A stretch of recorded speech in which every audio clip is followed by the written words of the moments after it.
In this video, we'll guide you through the steps to request emeritus status for your credential directly from your dashboard. First, locate the icon labeled Request Emeritus Status next to the credential you wish to apply for. Click on this icon to begin the process. The system will present important information about emeritus status. Take a moment to read through all the details carefully. Confirm your intent and provide your signature when prompted. Before moving forward, double-check your decision. If you change your mind, you can easily exit. Otherwise, continue to the payment page.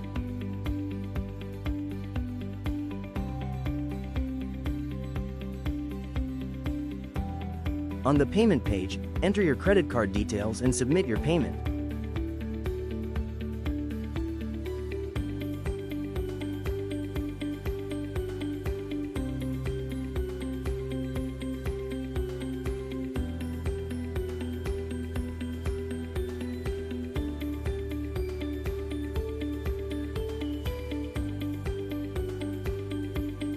After your payment is processed, your dashboard will reflect your new emeritus status.